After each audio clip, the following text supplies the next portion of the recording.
Всем привет! Меня зовут Вика. Давайте посмотрим новый расклад Таро для мужчин. Почему же она в ярости? Как всегда, настраивайтесь на расклад. Для энергообмена ставьте лайк, подписывайтесь на мой канал, делитесь видео с друзьями. Смотрим, в каких энергиях вы находитесь. Какой вы семейный, божечки. Знаете, вот настолько вы семейный человек, что, я не знаю, вот абсолютно как-то семья это в приоритете у вас, да, вот в приоритете это для вас ваш смысл жизни. Если вот есть люди, допустим, у кого пьянки, гулянки, это их смысл жизни, абсолютно это не про вас. Вы человек, который ценит семейные традиции, вы человек, который... Либо же вот если сейчас у вас, у некоторых есть семья, да, для вас это такая ценность, которую вы боитесь разрушить. Я говорю сейчас именно о тех, кто сейчас вот не решается разойтись. Я знаю, такие есть на моем канале. Вот вам даже сейчас, вот, возможно, не очень комфортно живется. Вот вы сейчас можете находиться в таких отношениях, которые я называю токсичные. Когда не хочется приходить домой, когда тебе выносят мозг дома 24/7, но тем не менее ты не решаешься разрушить это все. Настолько для вас важно не травмировать детей, да? Для вас важно сохранять, пусть видимость семьи, но вы будете сохранять это еще какой-то период. Опять же, я это говорю о тех, кто сейчас еще вот в отношениях. Вы боитесь разрушить ту иллюзию семьи. Вот это самое такое правильное утверждение. У вас иллюзия семьи. Это видимость семьи. Да? Вы можете делать вид для других, что вы живете хорошо. Вы можете притворяться на людях, что у вас все хорошо. Но от себя не убежишь и не скроешь. Теперь по поводу тех, у кого семья разрушилась, да? Для вас эта семья была, это была, я не знаю даже с чем это можно сравнить, это центр вашей вселенной. Вы такой, знаете, вы человек слова, вы человек дела, да, вот вы всегда все в семью, вы, добытчик с большой буквы, вы зарабатывали, все несли, чтобы там, может быть, обустроить как-то жилище. Вы всегда вкладывались в детей, в любимую женщину, вы вкладываетесь даже родители, если у кого-то живые родители, вы помогаете, либо же помогали родителям. Вы такой человек, который... Знаете, вот вы даже в чем-то вы держите, вот знаете, под контролем вот все дома, вот как настоящий хозяин. Это либо же было это в прошлом, да, потому что кто-то сейчас живет, кто-то раньше был в семье еще. Вы, настоящий мужик, хочется сказать, да, мужик с большой буквы, который должен знать, где что, где какая проблема, где там трубу прорвало, где что надо достать. То есть в таком плане. Другое дело, что эта семья у вас разрушилась, но она разрушилась не по вашей причине. Эта причина была ваша женщина. Женщина, которой, я бы сказала, знаете, вот уже извините за такое сравнение, которой вы старались угодить, вот прислуживали даже в чем-то, да, прислуживали не потому, что вы там такой-сякой, а потому что вы ее очень сильно любили, потому вы где-то нагибались, где-то прогибались, где-то наступали на свою гордость, да. Вы человек, который, если вы любите абсолютной такой любовью. Вот вы слепо любите. Знаете, это и хорошо, и плохо. Я уже как-то говорила в своих видео, но еще раз скажу. Нельзя растворяться в партнере на все 100%, потому что это не ценится. Нужно все делать как-то дозированно. Некоторые мне писали в комментариях, что как это не любовь, дозировано. Вы меня, наверное, немножечко неправильно поняли. Я ничего плохого не имею против заботы, внимания, да, и так далее. Любовь это святое, да, вот когда любишь человека, конечно же, хочется раствориться. Просто нужно понимать, что любовью можно душить. Точно так же нам все приедается, да, и хорошее, и плохое. Когда вы будете залюбливать, задаривать человека, да, вы начинаете, ну, реально вот душить своей любовью, человеку становится скучно в таких отношениях. Женщина просто будет знать, ну, каждый ваш шаг. Вплоть до того, что вот как мне рассказывали некоторые женщины, да, вот которых мужчины залюбливали, задаривали, да, говорят, ну я уже знаю, как он сейчас даже в постели себя поведет. Я уже знаю, куда он поцелует, что он как сделает, куда он руку положит. Ну, неинтересно, понимаете? Вот. То есть нужно какое-то разнообразие привносить всегда и везде. Нужно менять модель поведения. Да, не так, что жена знает, что завтра в 7 вечера он придет с букетом цветов. Ну, это поначалу классно и прикольно. Ну, как-то разнообразие, да. Пусть это будет не каждый день, но это будет какой-то легкий сюрприз, да, небольшой. Ну, то есть улавливайте. Я сейчас такие самые элементарные примеры вам привожу. Не должно быть, что вы приходите и растворяетесь, да, вы засюсюкиваете, зацеловываете. Это прикольно, это классно поначалу, но потом приедается. Ребят, я это говорю и как психолог, и как женщина, я это говорю вам. Итак, далее немножечко такое психологическое отступление, которое вы так любите. Поехали дальше. Что еще происходит в вашей жизни, да, вот. Иногда вот почему я останавливаюсь, может быть, даже больше, чем нужно на сигнификации. Потому что иногда, понимаете, с нами бывает, происходят такие вещи, в которых мы боимся признаться даже сами себе. Поэтому я немного так больше пытаюсь вам объяснить, даже, может быть, в чем-то ваши мысли или поступки ваши объяснить, в чем вы боитесь вот себе признаться. Либо же вы это понимаете, но я подтверждаю это.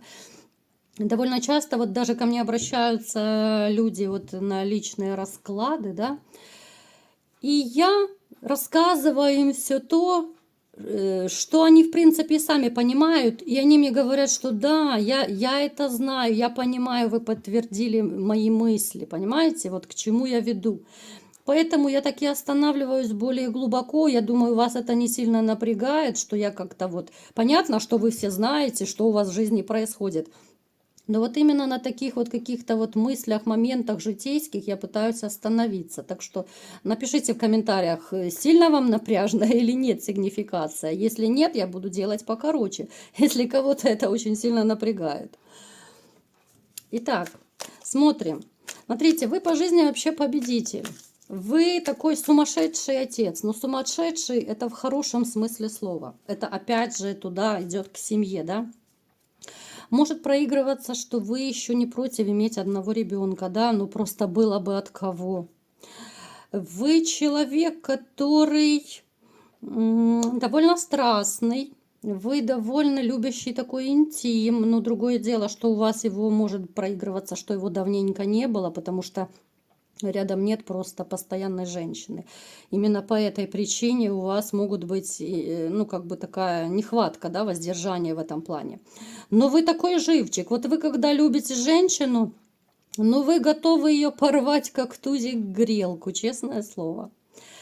Вы человек, владеющий разными, может быть, профессиями. Вы такой, может быть, даже, знаете, вот мастер на все руки. То есть, когда сам умеет там отремонтировать, починить, смастерить, может быть, даже дом построить. Ну, то есть, вы такой талантами необделенный человек. Кстати, у вас довольно сильно развита интуиция. Вы человек, который... Вы, кстати, вот вы используете интуицию, но не всегда. Почему вы не всегда используете? Давайте смотреть. Так. Ну, во-первых, вы слишком, знаете, вы слишком, может быть, даже самоуверены, потому вы не очень воспринимаете свою интуицию. Вы как-то ее отбрасываете. Когда прислушаетесь, когда не прислушаетесь, ну как-то так, знаете, серединка на половинку. Вы, в принципе, человек самодостаточный. Я не могу сказать, что вы там бедствуете, страдаете, нет. Может даже проигрываться, что вы, в общем-то, знаете себе цену. Поэтому как-то вы настолько вот в себе уверены, да, что думаете, да, я и так все знаю, да, не буду я ни к чему, никому прислушиваться. То есть вот вы скорее человек логики. Вот вы, обладая интуицией, но вы человек логики. Вы все обдумываете, вы все просчитываете. Вы стараетесь взвесить все за и против, вот в таком плане. Но то, что вы детей, конечно, боготворите, это святое. Итак, погнали дальше. Какая же женщина пришла к нам на расклад? Кто же там в ярости, да? О, она сразу в ярости и выпала. Это женщина. Ну здесь не нужно даже быть тарологом. Достаточно вот посмотреть последние 5 карт, и все становится понятно. С этой женщиной у вас поставлена жирная точка в отношениях. Дамочка, которая исключительно любит себя, эгоистичная. Она может быть ухоженная, она следит за собой, она любит красивую жизнь, она любит вообще... И мужчин любит, которые ей дают это все, да, вот потому она с вами была какой-то период, когда вы ее устраивали, когда, может быть, вы давали ей деньги, когда вы дарили ей подарки, когда вы возили ее на моря, океаны. Потом же, когда это все ей наскучило, да, вот захотелось даме приключений. И пошла направо-налево. Но сейчас расклад не об этом. Ну, то есть, смотрите, это женщина, с которой у вас произошло разрушение, которое, в принципе, она разрушила в каком-то смысле вашу жизнь. Потому что вы много ставок делали на нее, да, вы ее любили, вы хотели прожить с ней долго и счастливо. Вы терпели много чего от этой женщины. Она вас даже в каком-то смысле, вот знаете, то ли унижала, оскорбляла, да. Это человек, который, ну, знаете, она вообще как-то, но она не задумывается над тем, что она может кого-то обидеть, что-то такое сказать, либо сделать, да. Вот она переживает, главное, чтобы ее никто не обижал. Главное, чтобы вот все ее хотелки использовались, вернее, исполнялись. А так, дальше она делает, что хочет. Давайте посмотрим, как же она сейчас поживает, да, и почему она в ярости. Как же ты поживаешь? Ой, как мы любим. Ну вот посмотрите, ребят. Ну вот эта карта, она, ну такая она говорящая. Человек абсолютно не изменился. Она все так же ищет выгоду.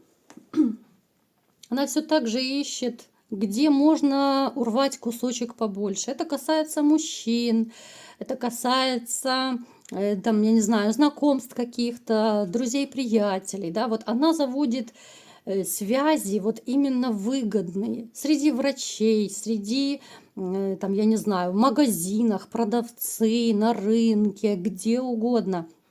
Она заводит везде связи и отношения исключительно по выгоде, да, вот вы просто посмотрите на эту карту, да, и вам сразу станет все понятно, что это за человек. Хотя на самом деле вот по Луне она внутри, в душе, она совершенно не такая.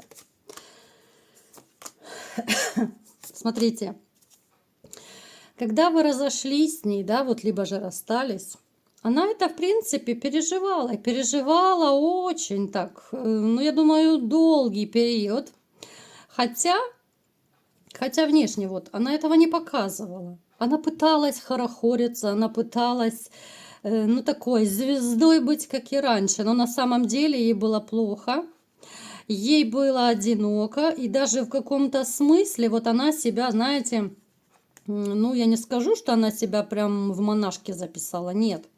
Вот она все-таки переживала ваш разрыв, потому что когда разрушилась семья, у нее все пошло прахом. Давайте смотреть, что же именно у нее пошло прахом. Так. Она потеряла ту жизнь, к которой она привыкла. Вот с вашим разрывом она потеряла ту жизнь, к которой привыкла. У нее периодически, да, вот у нее был мужчина какой-то период, который, знаете, вот пытался, да, вот подарить свою любовь, вкладываться в нее. Но он увидел на раз-два просто, очень быстро увидел, что это за дамочка, что это за человек, чем она дышит. Поэтому этот мужчина в ее жизни не подзадержался.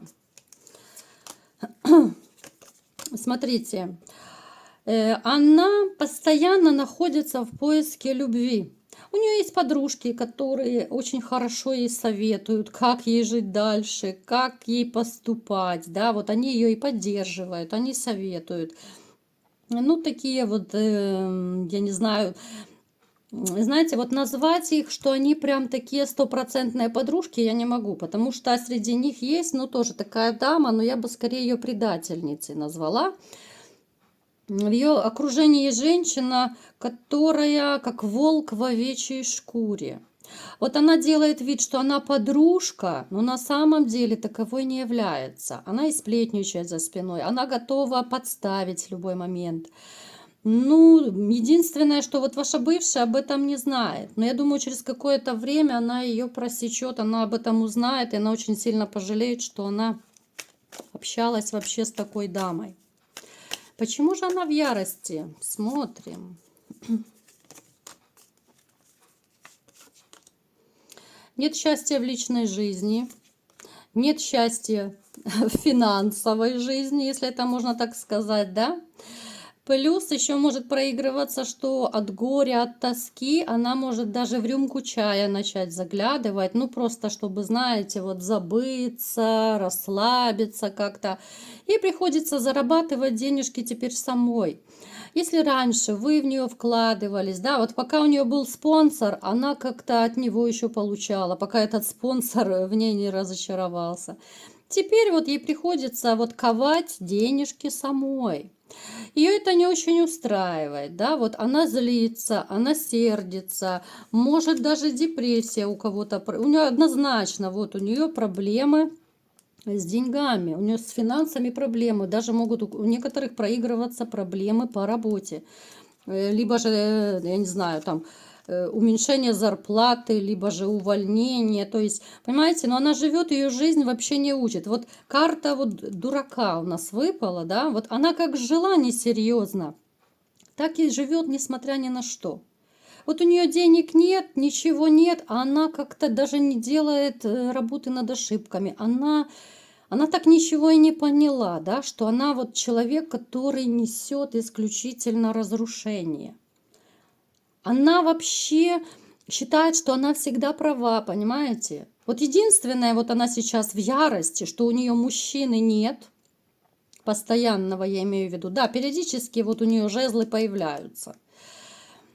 Постоянного мужчины нет, любви нет, денег нет, да, но одно дело попрыгать по жезлам, да, а другое дело, когда у тебя есть любимый, любящий человек, который готов тебе звезду с неба достать. Это две разные вещи. Поэтому человек в ярости, что у нее не складывается ничего, абсолютно ничего. Вот, она все так же пытается красоваться, но это такой блеф, это бравада какая-то, да. Вот, знаете, такое ощущение, как будто вот в нее вселилась какая-то нечисть и сидит, и не дает ей покоя. Вот у нее, знаете, настолько какая-то вот темная душа. Я даже не знаю, вот какие такие культурные слова подобрать в эфире, чтобы это все описать. Вы знаете, такое ощущение, что человек живет, а внутри, вот как говорят, да, подселение и все такое. Как будто вот, ну, что-то такое из этого вот. Темная сила в ней сидит и руководит, потому что, ну, человек настолько вот разрушительный. Человек, который вообще не признает критики, человек, который никого не признает. Вот она сейчас осталась, знаете, ни с чем. Потому, конечно же, она в ярости, потому что она нелюбима, она не любит, у нее нет достаточно финансов, как ей бы хотелось. Могут даже, кстати, проигрываться проблемы с детьми. Особенно вот у кого дети постарше, здесь могут быть реально такие ситуации, когда с детьми могут быть скандалы, конфликты, и ребенок даже вот к вам больше тянется, либо же хочет жить ребенок с вами, вот в таком вот ключе. Эта женщина в ярости, потому что она хочет красиво жить, но у нее не получается. У нее нет такого спонсора, который мог бы жить. У нее нет достаточно финансов, вот сама она столько не зарабатывает, чтобы красиво жить. И она, знаете, вот она как загнанный зверь, вот она мечется, и она не знает, что ей делать, куда бежать, где же найти богатенького Буратино, да, вот эти все одноразовые жезлы, ну это так, ну для здоровья назовем, да, так, для разнообразия, до первого букета, так сказать, да. Вы понимаете, о каком букете я говорю, который можно подцепить от этих всех вот беспорядочных жезлов. То есть человек, который, знаете, живет даже не сегодняшним днем, я даже не знаю, сегодняшним мгновением, сегодняшним каким-то часом живет, я даже не знаю, как это назвать. Да, настолько вот несерьезная женщина, настолько, ну, казалось бы, ты же мать, да, когда-то ты была женой, возможно. Ну, как же можно так себя вести? У меня вот, ну честно, я вот смотрю на расклад, мне идет информация, я пытаюсь вам так по-простому это все, да, вот выцепить то, что мне идет, объяснить это по-простому, ну у меня просто, я не знаю, ну, одна нецензурщина на языке, если честно.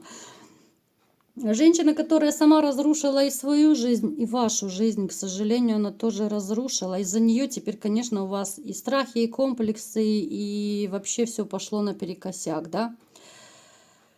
Ну вот как-то так вот, в ярости она, ну, знаете, хочется ее просто по-человечески пожалеть. Вот пожалеть за то, что, ну, глупая, натворила делов, а теперь не знает, как из этого выруливать. Что имеем, не храним, потерявший плачем, хотя, я думаю, она и плакать, наверное, не способна. Вот, к сожалению, такой сегодня у нас печальный расклад получился. Кому понравился, ставьте лайк, подписывайтесь на мой канал, делитесь видео с друзьями и всем пока!